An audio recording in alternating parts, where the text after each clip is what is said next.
윤석열 대통령의 지지율이 올랐습니다. 화물연대에 대한 강경 노선이 일부 중도층을 흡수해서 지지율이 오른 것 같습니다.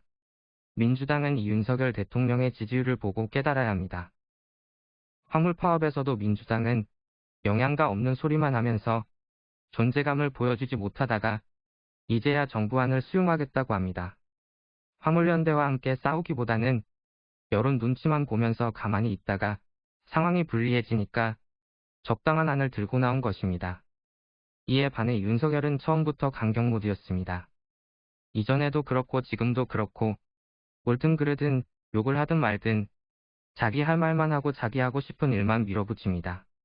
그 때문에 보통 때는 지지율이 잘 나오지 않지만 이렇게 일부 중도층도 받아들일 만한 사항이 있으면 지지율은 오르는 것입니다. 지지자들을 만족시키기 때문에 30%는 확보하고 그 이상을 노리는 것입니다.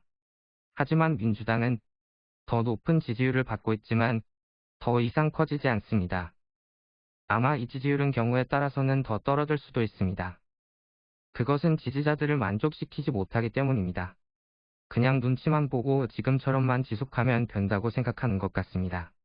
하지만 이렇게 시간이 지나면 윤석열이 하는 일들이 당연한 것이 되어버리고 민주당에 대한 기대는 떨어지게 됩니다. 그리고 민주당은 잊혀질 것입니다. 민주당은 지금보다 더 싸워서 윤석열이 잘못하고 있는 것이 맞다고 알려야 합니다. 대충 이빠른 소리만 하고 끝내는 것이 아니라 맞서서 싸워서 윤석열이 하는 일이 진짜 잘못되었다는 것을 알려야 합니다. 그리고 그 잘못을 바로잡아야 합니다. 지금처럼 이렇게 그냥 자기 일 아닌 듯이 멀리서 바라보고만 있으면 국민들은 윤석열이 벌인 일들에 대한 책임을 윤석열과 국민의힘에게만 묻지 않을 것입니다.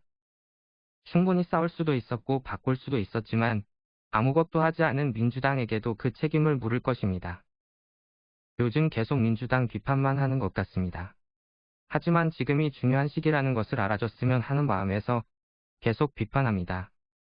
올해 말과 내년 초까지 아무런 성과를 내지 못하고 질질 끌려만 다니면 이후 민주당은 사정 정국과 언론 플레이로 아무런 힘도 못 쓰는 식물 정당이 될 확률이 높습니다. 지금부터라도 지지자들을 위해서 욕 좀 먹을 각오하고 무리해서라도 싸웠으면 합니다. 시청해주셔서 감사합니다. 구독과 좋아요 부탁드립니다. 정치소설이었습니다.